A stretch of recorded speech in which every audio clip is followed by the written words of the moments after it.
Anthony Hartwig here with episode 1 of Edgewood Girls Basketball Coaches Corner. I'm joined by Randy Vencill. Randy, thank you so much for taking the time to join us today. Appreciate you for having me, Anthony. All right, with episode 1 of Coaches Corners, we always like to start by letting the coach introduce us to their team and their roster and what players have obviously made a really big impact on you so far this season. So go through your roster and introduce us to the team. I'd start with Kaci Kanicki. She's a fourth-year player for us. She makes our team go. She's a team leader, has been since her freshman year. Then I go with Katie McAllister. She's our point guard. She's kind of our Energizer bunny. She's just got a motor that goes and goes and goes. And then McKenna Vencill. She's a helpful guard that anticipates on defense and is always getting after it. And then we have Johanna Anik. She's our inside presence, but also likes to handle the ball and can shoot it. And rounding out our starting five is Tori Skarupa, who's also a senior, fourth-year girl, who just gives us quality minutes on defense, rebounding, and she's a coach on the floor. Just knows everything we're trying to do. And then I would say off the bench, we have Avery Vencill, who helps with ball handling and is also an inside presence. And then freshman phenom, Annie Mae Johnston, also ball handler, scorer, gets after it on D. Then we have Brianna Meloragno, also a fourth-year girl, who just gives us energy points off the bench. Defensively, isn't afraid to go after the other team's best player. And Giovanna Victor, she would round out kind of our nine that really gets some playing time. Also a senior, one of the best shooters we have, and just helps us with scoring when she gets in there. You started with Kaci Kanicki, and we have to start with our talk about that because obviously one of the generational type players that you don't get very often as a coach, became the program's all-time leading scorer a little bit earlier last Saturday. What's it meant to you, and what's it meant to this team to have a player like that kind of step on the floor and not just be a statistical leader, but an emotional and an energetic leader as well? It's meant everything, to be honest. When Kaci first came to us, everybody said, "Oh, this Kanicki girl," when she was probably sixth grade, like, she's going to be your next good one. And I remember going to watch her in seventh and eighth grade, and I'm like, yeah, this girl's, she's a good basketball player, but I'm like, nothing major that I see in her. And then by her freshman year, I was wrong. Let's just say I was wrong in my talented evaluation of her and what she brings and what she's brought to our program. She's really been everything. Just a kid that works hard every day in practice. When your best player is working hard, it's easy to get the other ones to join along. She's never been an issue as far as a selfish player or a me type player. It's always been about the team. And I think that's just the fruit of what she's bearing now. Obviously being the school's all-time leading scorer as a female, hopefully going to get the total record for men, women, whoever, boys, girls, children. She's meant everything. Like I said, she's a leader on the court. She does it all. She rebounds, handles, scores it, obviously. I can't say enough good things about her. I got to see you guys play live last week. One of the things that I saw in her game is she balances the unselfishness, being able to distribute the ball, but then when it's takeover time, like, she knows how to just say, we need to score, and I'm going to go score. How much have you seen that develop in her game over her 4 years of high school, being able to balance both those aspects of basketball? I think she's always been a scorer. She's always had that in her game. And we've always since her freshman year, it's kind of like the girls have always deflected to her. Look to Kaci, get it to Kaci, and get out of the way. That's kind of been the thing. But luckily, end of last year into this year, she's actually had some help, and she's got some help around her with scoring, where she can defer now. And she used to have to take it all on her shoulders, but now she knows that she has teammates that can help her, and she's done a great job at sharing the ball and looking to them to help, when she's tired or not feeling it on that game or whatever. She knows that she has girls around her now that'll help her out. So it's been great. It's been great for our team and great for her too. So I know she's happy about that. Was there a point when you realized like, okay, we might have something really special here in the sense of, okay, she can break records, she can become the program's leading scorer, things like that? Yeah, towards the end of last year, I really started looking at her numbers and seeing where she was, and I'm like, yeah, she's definitely going to get this, barring any setbacks or injuries or COVID hits us again Mhm. or who knows what that could be. But yeah, it was towards the end of last year, and to be honest, we've done nothing special.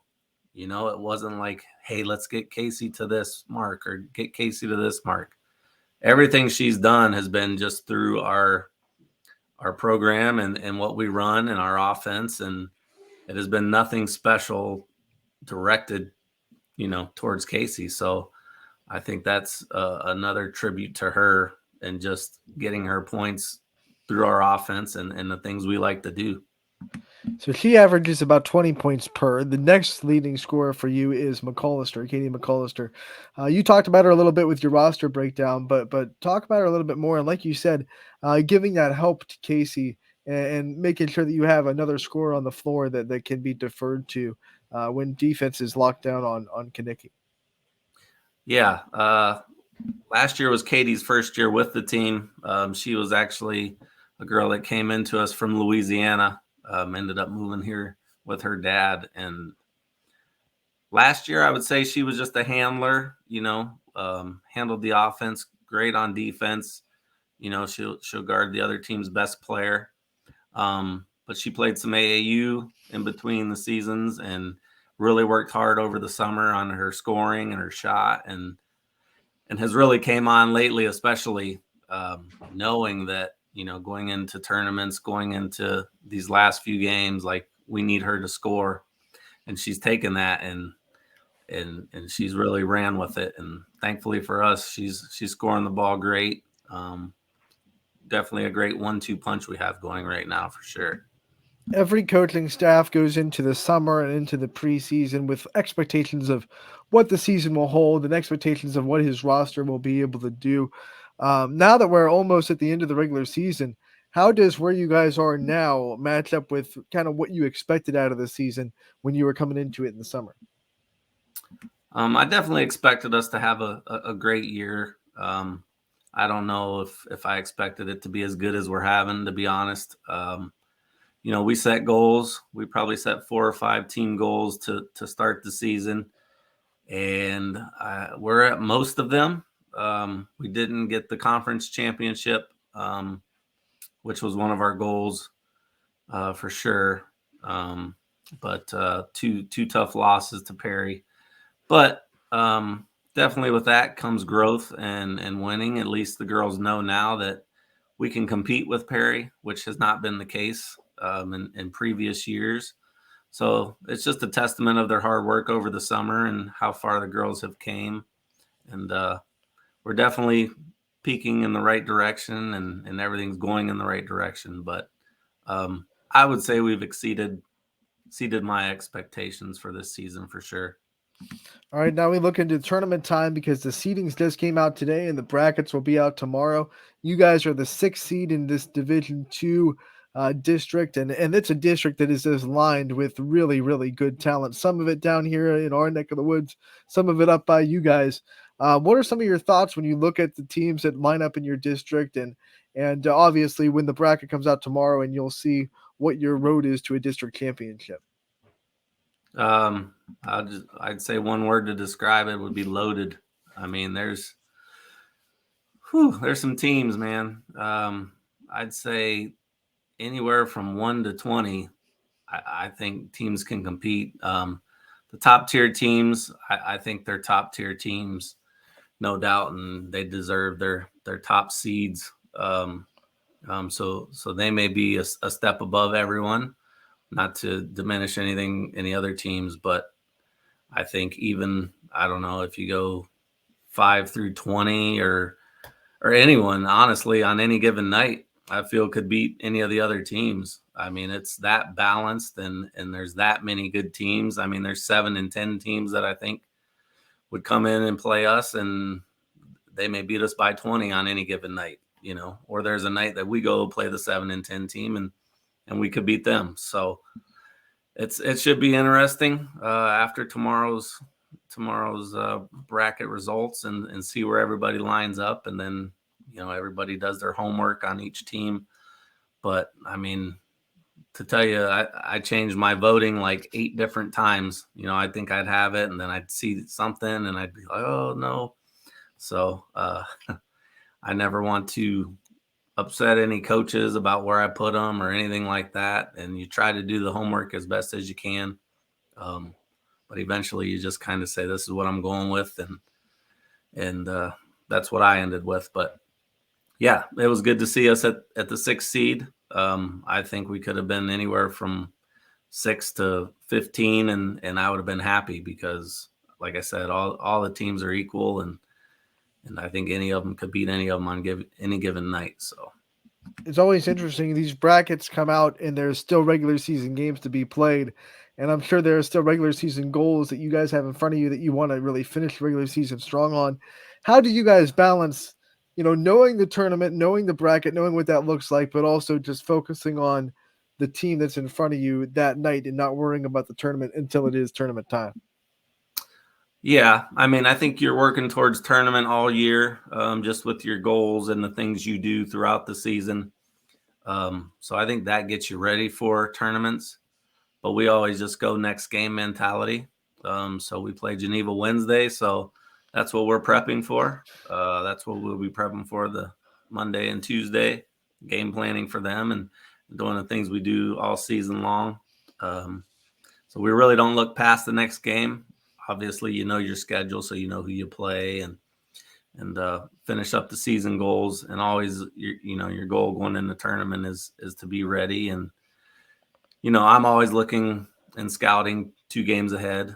So I just kind of get a feel of what the teams do until that team comes up, and then I really look into how we want to attack and how we feel they're going to attack us.